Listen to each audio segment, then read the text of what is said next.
അനുഗ്രഹീതമാണ് നമ്മുടെ ഈ കേരളം. സംസ്കാരം കൊണ്ടും പൈതൃകം കൊണ്ടും സാക്ഷരത കൊണ്ടും സമ്പന്നം. പക്ഷേ ദൈവത്തിന്റെ ഈ സ്വന്തം മണ്ണിനെ മദ്യത്തിന്റെയും മയക്കുമരുന്നിന്റെയും നാട് എന്ന് തിരുത്തി എഴുതുമോ ഭാവി ചരിത്രം? എന്റെ കാര്യവും ചെയ്യുന്നത് നമ്മൾ രസിച്ച് ചെയ്യുക എന്ന് വിശ്വസിക്കുന്ന ഒരാളാണ്. അരുത്, കയ്യെത്താ ദൂരത്ത് നിൽക്കട്ടെ ഇനി മദ്യവും മയക്കുമരുന്നുകളും. രണ്ട് ഭയങ്കര സുന്ദരികളായിട്ടുള്ള കുട്ടികളെ കണ്ടു. ഒന്ന് വിദ്യാബാലൻ, ഒന്ന് അശ്വിൻ. അപ്പൊ ഞാൻ പറഞ്ഞു, രണ്ടുപേരും ഞങ്ങളുടെ നാട്ടിൽ നിന്നുള്ള ആൾക്കാരാണ്.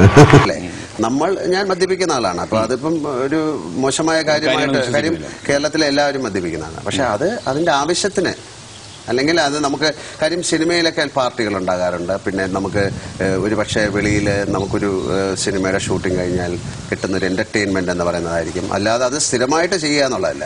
അപ്പൊ ചെയ്യുന്നൊരു കാര്യം ഭംഗിയായിട്ട് ചെയ്യുന്നതിൽ എന്താണ് കുഴപ്പം? മദ്യത്തിന്റെയും ലഹരി മരുന്നുകളുടെയും തടവിൽ നിന്ന് വീണ്ടെടുക്കുക നമ്മുടെ വരും തലമുറകളെ. പുരാണങ്ങളോ നമ്മൾ വളർന്നു വന്നിരിക്കുന്ന അല്ലെങ്കിൽ നമുക്ക് മുൻപ് ഉള്ള കാര്യങ്ങളൊക്കെ വായിച്ചു കഴിഞ്ഞാൽ ഇതെല്ലാം ഉണ്ടായിരുന്നൊരു കാര്യമാണ്.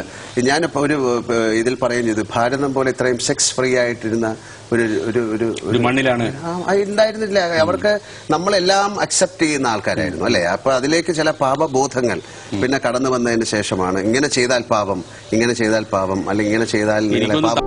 ലഹരിയുടെ വിഷ സൗഹൃദത്തിൽ നിന്ന് ഇനി കർശനമായി വിലക്കുക നമ്മുടെ സ്നേഹിതരെയും ഉറ്റവരെയും. Say no to drinks, say no to drugs.